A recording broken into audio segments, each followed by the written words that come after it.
Let's continue the Gauss-Seidel power flow method. So the idea of a Gauss-Seidel method is very simple. You have a set of equations you want to solve. For our case, it is the power flow equation. So original equation may have everything on the left-hand side and right-hand side. We want them to be 0.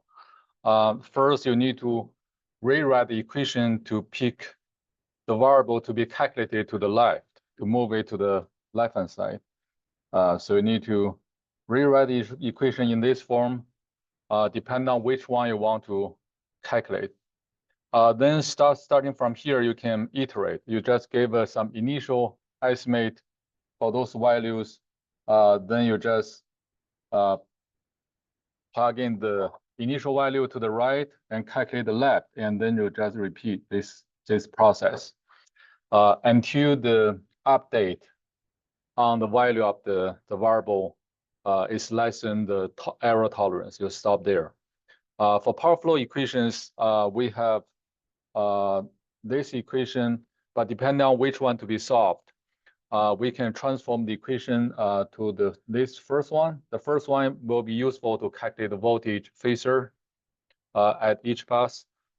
We can also rewrite the equation to make left-hand side to have P and Q. So you can use this equation to calculate Q in the real imaginary part and the P in the real part. Then depending on which type of bus you are going to calculate, so you can use the first equation to give you the voltage, magnitude, and angle to any PQ bus. Just angle only for PV bus. For PV bus, you also need Q from the second equation. And similarly for slide bus, you also need Q. And finally, the third equation will give you the P value for the slide bus. We went through a different type of buses, starting from PQ buses, which are low buses in general. So the voltage, magnitude, and angles unknown for those buses. We only just have this formula. You just start from initial gas, and then just start iterations. To start iteration, you can assume some initial estimate for the voltage phasors. If it's close to a slide bus, you can just use slide bus as the initial estimate. So typically, slide bus will have voltage magnitude around 1 and angle 0. 0 means we just use slide bus as a reference for the entire system.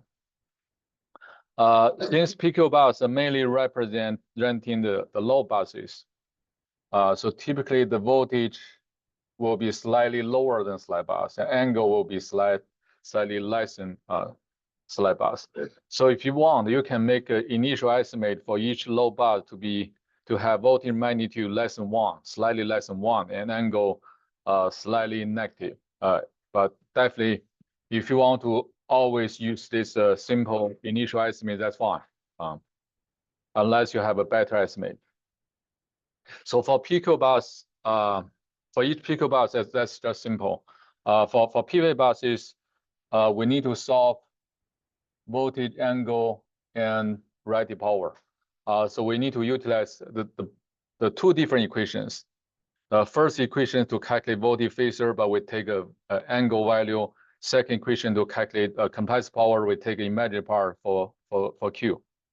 For each PV bus, we know P and the voltage magnitude, so those will be known. So we need to keep P and absolute V constant during the entire iteration process. For the initial estimate, we only need to assume an initial angle. If you don't have better knowledge about this angle, you can simply just take 0. But because PV buses usually mean generators, so generators will generate IT power. So in order to deliver IT power from those generators to neighboring low buses, usually the angle need to be higher, right?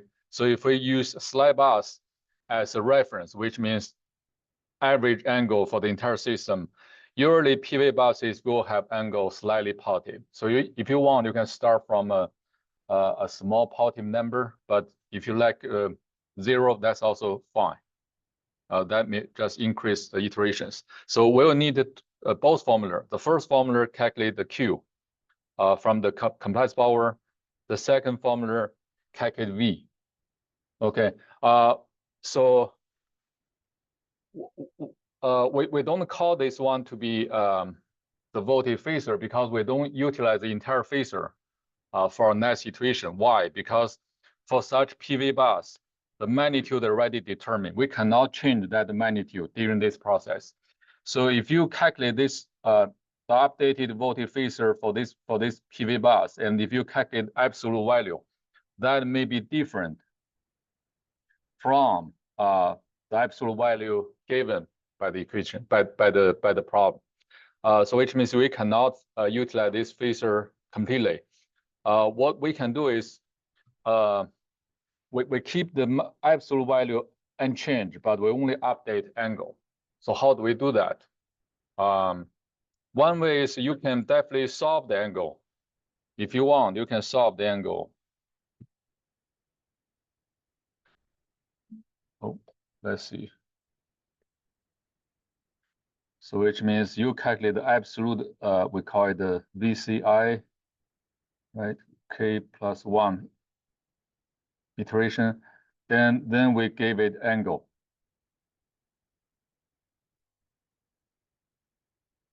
Okay. If you want, you can calculate the absolute value and angle. And this angle is fine. You can take this angle, but this magnitude will be replaced by the absolute value given by the problem. This is one way to do it.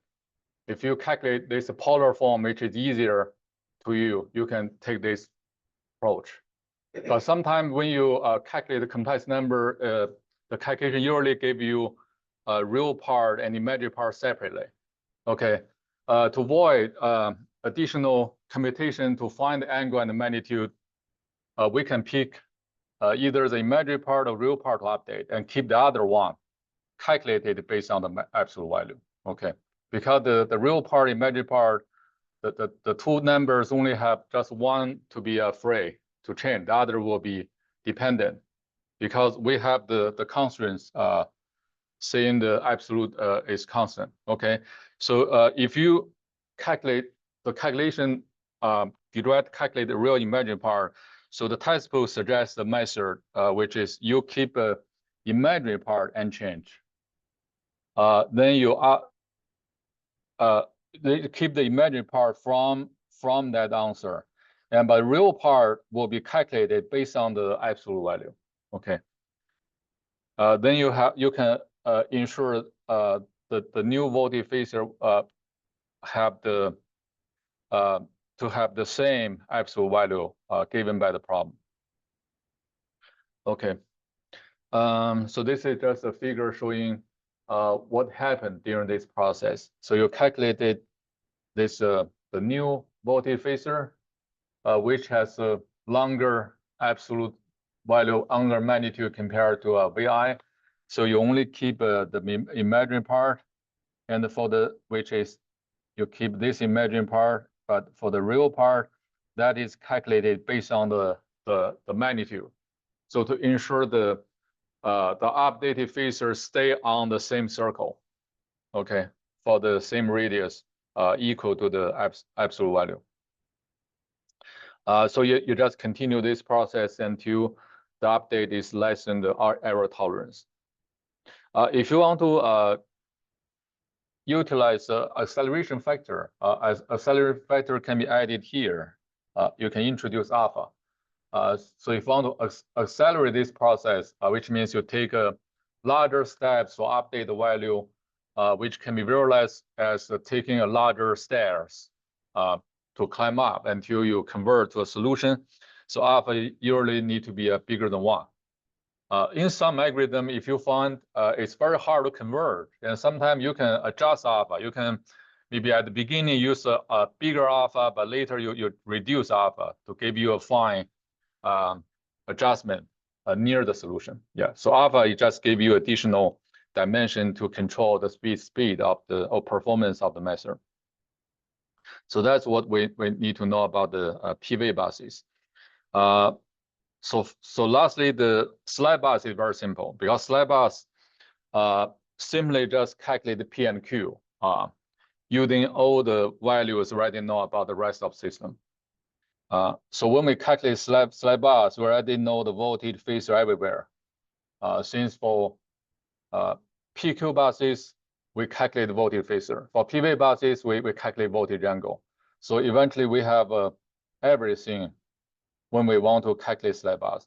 So basically, you don't need to involve slide bus during iteration. You just iterate on PQ buses, PV buses, and when you calculate all the voltage phasor, you just in the last step calculate slide bus. So slide bus just try to determine the P and Q to maintain the power balance of the entire system.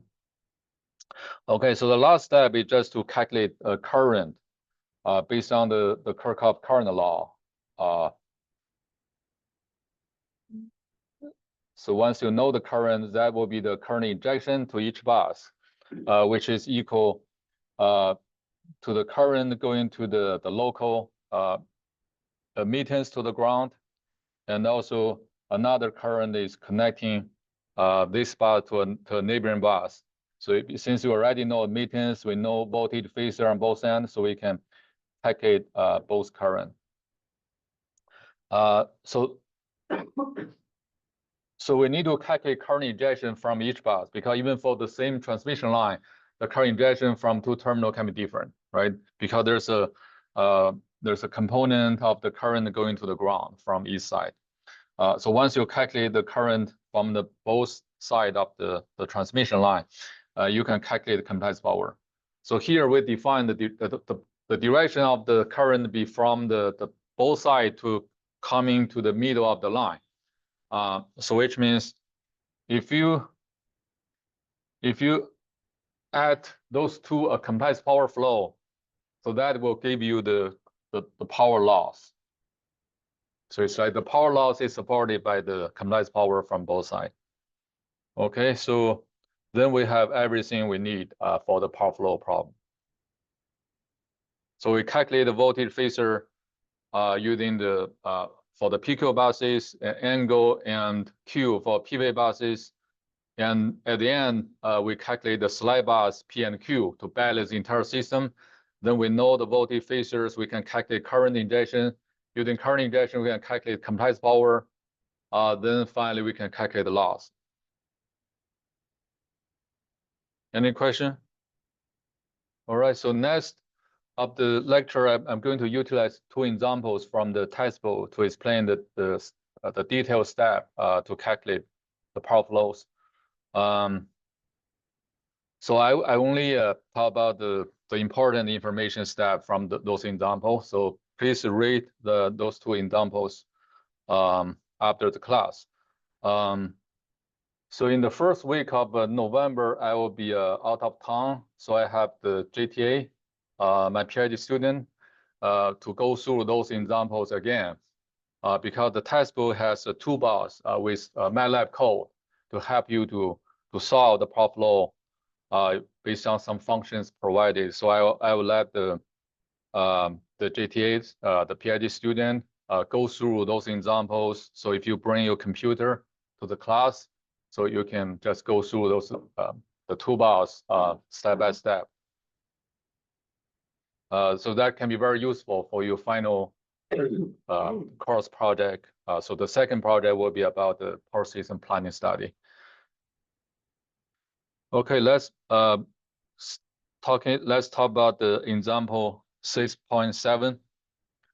This is a toy system with only 3 buses, but it is a power network, literally speaking. So here we assume we have a one slide bus, which is bus 1.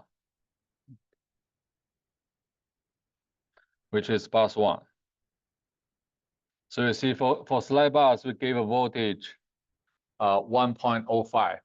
So this slide bus may mean equivalent generator representing a large system. We use the angle of the slide bus as a reference, so which means we know the both magnitude and angle for this bus, but we need to solve P and Q. We need to solve P1, Q1. And the other two buses are both PQ buses. So we gave them P and Q at each bus, and we need to solve voltage, magnitude, and angle. Okay, and this system is very simple. Any two buses are connected by a single impedance, so which means it can be a short line, ignoring the admittance to the ground. So that make a construction of the bus admittance matrix easier. Okay, so we want to use Gauss-Seidel method to find a power flow solution. And we put the error tolerance equal to 0.0001, which means we want to make sure the full decimal places to be accurate. Okay, so to summarize what to calculate, we want to solve P and Q for bus 1, and the voltage, magnitude, angle for bus 2 and bus 3, and then the line flow and also the loss of line. First step, let's check what I know, because we want to iterate. We want to make sure in the iteration equation we have first some variable which already know, so which we will keep a constant. For example, the P and Q for the PQ buses, they will stay at constant without any update. And the second type of variable will be the variable to be solved, such as voltage, magnitude, and angle. But at each iteration, we start from the initial guess and we plug in that value. And we just assume those values to be a temporary node, but we need to update in the next iteration. Okay, so let's figure out what I already know. First is we know the impedance of each line. We simply just calculate the reciprocal value, which will give you admittance of each line. Okay, so we put those admittance there. For this case, the bus admittance matrix will be symmetric because there's no phase shifting. It will be very simple, 3 by 3 matrix. So next, since we know P and Q for each PQ bus, so we need to translate those values into per unit. We have 100 MVA as the power base. So 100. So we divide each number by 100. And because here, when we call the compressed power injection to each bus, we assume the direction will be from the external to the network. So for PQ buses, so if they represent actually the load, which means their P and Q will be negative. Okay, so here indicated just the direction will be the power leaving from the network. But when you construct the compressed power for each bus, you need to add a negative sign. So first you divide each number by 100. So you'll calculate, get the compressed power for bus 2 and bus 3. But please pay attention to the negative sign here, which means they are negative injections, not positive injections. So those numbers will keep a constant in the iteration. Okay. So let's move on. Okay, so I already colored those numbers in black. So those will be the constant value. So because this problem only have 2 PQ buses, so each PQ bus only need this formula to calculate voltage phasor. Okay, so here something I have to explain. Because you have 2 PQ buses, but if you calculate for much bigger system, you may have thousands of PQ buses. So only this formula is useful for PQ buses. depending on how you want to calculate. If you want to do the calculation in parallel, which means you have many processors or many threads which can compute this equation together. So they can be so such calculation can happen concurrently, which means at each iteration you plug in the value, right, from the previous iteration. Then you have the new value. So this finish one step. Then you plug in those value to the right-hand side, and you go to the second iteration. That's completely fine. That's a default setup for this Gauss-Seidel method. But if you do the calculation by hand, sequentially, not in parallel, so when you calculate the case iteration, you get the case value, right? So then you get the k+1 iteration, the value, the new value, okay.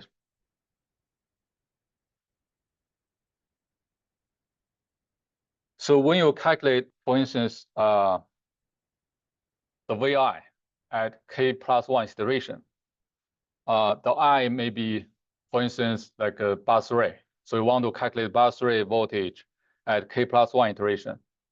But at this moment, the bus 2 voltage already available, right? Because you calculate bus 2, then bus array.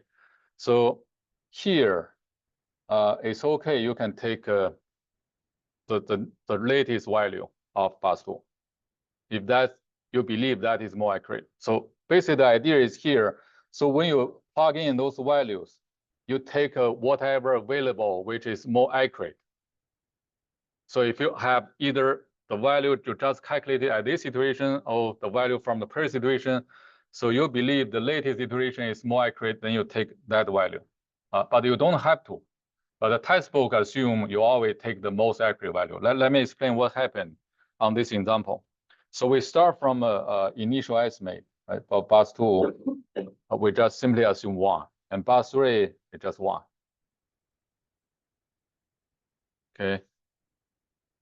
That's the iteration 0. Then we go to iteration 1. So we use the same formula twice, right? For first for bus 2, then for bus 3. So we calculate the bus 2. We plug in. Here is just the initial estimate for bus 3, and here is just initial estimate for bus 2. And then we get this value. So this value is actually the result after the iteration 1 for bus 2. Then we move to the bus 3. So based on the default setup, we should utilize this initial estimate, right, for the bus 3, and here we also use initial estimate for bus 2. So that's what the what is planned for the original default method for Gauss-Seidel method. So if you want to do a parallel implementation, but since we already have this better value for bus 2, we don't take that initial estimate. Instead, we take this better estimate. So that will make you iteration faster to convert to the final solution. So either strategy is fine. But if you want to do a calculation by hand to get the solution sooner, you can choose the more accurate one. Any question here? All right, so let's continue on. Then the second iteration, it will give you a new value. Third, so you continue in the textbook. For this example, it took up 7 iterations. Then you see that there's basically no update because if you compare the first decimal after the first digit after decimal, they're basically the same. Okay, so if you do further iteration, there's not much, there's no update. Okay, so we can stop here. So we'll pick those value as a voltage phasor. You can convert the value into the polar form to give you absolute value and angle. So you see those angles are slightly negative, right? Compared to 0 angle of the slide bus. So that makes sense because you want to deliver the power from IT power from the slide bus to the two load buses. So they need to have slightly negative angle to receive the power, IT power. Another observation is because both PQ bus consume reactive power. So their voltage also slightly lower than the slide bus. Right? In order to receive reactive power, you need to create the gradient of voltage. In order to receive the IT power, real power, you need to create the gradient in angle. Okay. All right, so that's done. That's a example. This example. It's very simple. Okay, yeah, we have the last step is just calculate the slide bus. If we have all the voltage phasors, we just calculate slide bus power, then translate it back to the P and Q in megawatt and megavar. Finally, we calculate the line currents. For this case, there's no admittance for the ground, so the current injection from each terminal of the line will be opposite to the current of the other one. So we only just need to calculate, for instance, I12, I13, and I23, and the other one will be simply just take a negative value. Finally, we can calculate compressed power and the loss. So those values are already marked on this network. So on each terminal, the first number is P, the number under the line is a Q, and the number on the line will indicate the loss of the P and Q. So this is done. Example 6.8, which is about the same, pretty much the same system, but we make one change. We change the bus 3 to be a PV bus from a PQ bus. Bus 1 is still a slide bus. So for the PV bus, we assume the voltage magnitude to be 1.04. So the angle and the compressed angle and reactive power will be calculated. And P is given at 200 megawatt, which is like scheduled generation for this power plant. Still, the first step is to check what I already know. Okay. So we have for the bus 2, we have a P and a Q, and we can change those numbers to the per unit values, and so don't miss those negative sign because that's a power leaving from this bus. For bus 3, we only know P. Okay, so that is a 2.0.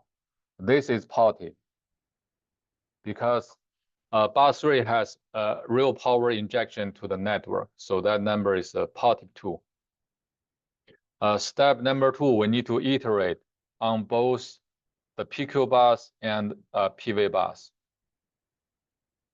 So we'll need to use both formulas here. The first formula for the PQ bus and the PV bus, the second formula for the PV bus. We start some the iteration from an initial estimate. Okay, for bus 2, we know nothing about the voltage. We just simply assume it to be a 1.0 with magnitude of 1 and angle 0. For bus 3, we already know the magnitude, but we don't know angle. We simply just assume the angle to be 0, right? Okay. All right, so from the first formula, we just plug in those initial estimate. Then we can get the voltage phasor for bus 2. Then for the reactive power of bus 3, we just simply use this formula. Okay, so you see here, it also utilizes a more accurate one instead of the initial estimate. This is just an alternative strategy. If you want to use V2, the initial estimate, that's also fine. But since this value is more accurate than the initial value, so we just take the more accurate value.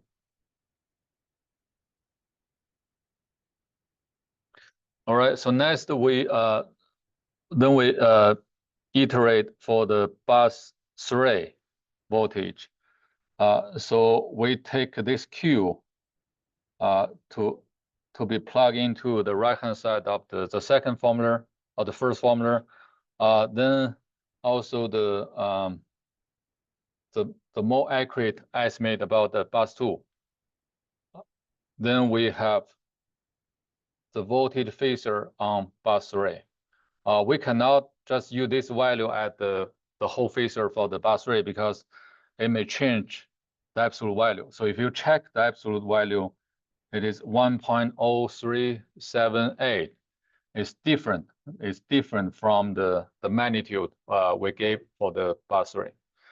So here we only just take an imaginary part. And for the real part, we will calculate from the magnitude. Okay, so we use the imaginary part and the calculated real part and to form the phasor for the bus 3. So this one will have the absolute value 1.04, same as the voltage of the PV bus. So by now, we only just finished the first iteration. You need to continue this process until the update is less than the tolerance. So on this slide, I just summarize the result from the other iterations. So those are the value from the previous slides after the first iteration. And in the 2 columns, we're going to iterate for bus 2 and bus 3. So I marked how the value is actually updated on those formula. So if we continue iteration 2, then after 7th iteration, we see the update is actually happen only at the 5th digit of the decimal. So which means we can stop here. So the error tolerance is less than 0.0001. All right, so we can summarize the final answer. For voltage at bus 2, we can simply take this value. We just need to translate this value to the polar form. Okay, bus 3, we can simply take this value. But for Q3, so this Q3 is actually calculated from the previous iteration. Since we already have the more accurate V2 and V3 after 7th iteration, we'll do one further step of update by using this formula again. So we just need to plug in the more accurate V2 and the V3 at iteration 7, then to update. So you see there's a little change after the third digit. Okay, so those will be the final answers for the system. All right, so the last step will be just to calculate the slide bus, then the current, continuous power flow, loss, and those numbers are marked on the figure. Okay, so we finish the Gauss-Seidel method. Any question? Right. So you can practice this method by the homework problem. Next, we can move to another method, which is Newton-Raphson method. So let's talk about this method. Compared to a Gauss-Seidel method, the Newton-Raphson method is based on a linear approximation. A linear approximation, which means if you want to solve nonlinear equations within nonlinear functions, you can do a Taylor expansion on those functions, and you only just keep the first order term, the linear term, and ignore the other terms. It's still a method based on iteration, which means you need to give an initial estimate for the solution. So let's just assume this is a general function. Okay, we have a nonlinear function. We hope this one to be equal to c. C is just constant value. Definitely you can move the c to the left and the right will be 0. Yeah, we just use this one. Okay, so the fx can be approximated based on the Taylor series expansion. So I assume everybody is familiar with Taylor expansion. So you give an initial estimate. Okay, so as then the actual s will be initial estimate plus some update, some deviation, some change. So Taylor expansion says this one can be approximated by the value, the function value taken at the initial estimate. Then there's a linear term. There's another term, second order term, depending on the second order derivative. And you just keep doing that. Finally, it will approach or converge to the true value of the function.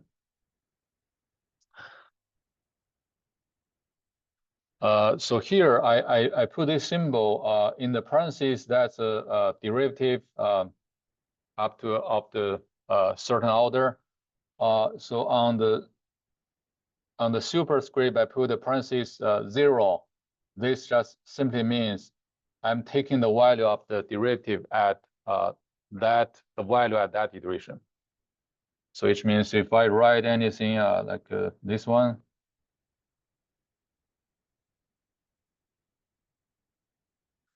this basically just means taking the derivative of this function, the first order derivative at case, the value after the case iteration. Okay, that's a notation I'm going to utilize for the rest of this section for Newton-Raphson approach. The Newton-Raphson approach just simply ignore any nonlinear term. They only just keep the linear part because it's based on linear approximation. So which means the gap between the c, the value of the function, and the estimate of the function based on some initial guess can be approximated by this linear form, which is equal to the first order derivative taking value at that initial estimate multiplied by some update of that s value. Okay, so this suggests an iteration formula, which means if I know the gap of the function value, and also know the value of the first order derivative at this initial guess, we can estimate how much we need to update this initial guess to give you a linear approximation. Then we can generalize this formula for any iteration, like up to case iteration. So at case step, if I have a better estimate, which is sk, even this one, it can be very close to the true value of s, but it still need to be adjusted. I can use this formula to adjust this value. So the update on this s value can be determined based on the current gap of the function value divided by the first order derivative taking the value at this x. Okay, so this will be our iteration formula. So the algorithm of a Newton-Raphson approach will be the following. So we start from the iteration 1 and we continue until the case iteration or k+1 iteration. until the gap, the change on the S value is less than the error tolerance. So the iteration formula will be, if right now we'll add the k+1 iteration, we already have the value from the previous iteration at iteration k. And so we need to update this value by this delta sk. The delta sk is calculated based on that formula. We have the gap of the function divided by the derivative taking the value at the sk. Okay, so if we compare this iteration formula to Gauss-Seidel method, so in the Gauss-Seidel method formula, we didn't use any derivative at all. So Gauss-Seidel method does not use any differential term. The differential term just gives you the slope of how the function may change. So if you start from some initial guess based on the slope, you can guess in which direction you can convert to the true solution. But Gauss-Seidel method doesn't use any differential information. So basically, the Newton-Raphson method approximates the nonlinear functions iteratively using a series of tangent lines at each updated value of x.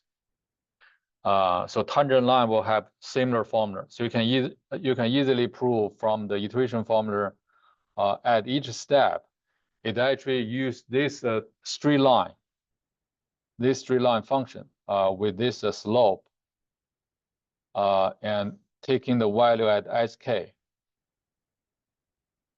to draw a straight line to approximate the curve at that step. Just give you a better visualization on what was happening during this process. We use one example from the textbook. That is basically the same equations we solved using the Gauss-Seidel method, right? When we solve this one using Gauss-Seidel method, we just move 9s to the left and divide both sides by 9. Then we start iterate. Okay, so here we are going to use a different formula involving the first order derivative. So in this plot, so we draw this nonlinear function as this black curve. In this case, C is just a 0. So C is just a line, a straight line, taking the value of 0. So the roots of the equation will be the first one, the tangent point, which corresponds to equal roots. And this intersection points correspond to just single root, right? We already know the root will be either 1 or 4. So what happened by the Newton-Raphson approach is just we start from, let's say, any initial guess. We just take maybe 6.0. So we're going to draw a straight line tangent to this starting point. So we'll go to a new point. Then we go up and draw another tangent line. Only after 2 iterations, you have been very close to the root at 4.0. Okay, let's do the calculation to give you more details on what's happening here. The first order derivative of this nonlinear function will be a quadratic function. So if we start from a 6.0 at the initial guess of x, so the derivative at the initial guess will be 45. 45 means this slope. This slope is 45. So we draw a line, a straight line with a 45 slope, tangent to this initial guess. So that can quickly move to another guess, a new value. That is this straight line. Let me clean up a little bit. So it will draw this straight line. Okay, so based on this straight line, they use this straight line to approximate that curve, but you can compare the value to the curve. It will tell you there's a gap. There's this gap. This gap is, the gap is 50. So the first one, the gap is 50, negative 50. Then you draw this straight line. Then you tell you the x need to be updated by negative 1.1, which means you need to move to the left by 1.1. So we'll give you a second guess of the value. All right. And by second guess of value, the x will be around 4.8. And the new gap will become much smaller.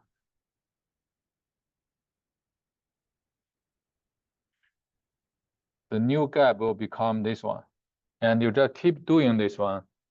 Keep drawing the straight line tangent to the latest updated value. And after only 4 or 5 iterations, you already get to that root. So this one is much faster than Gauss-Seidel method.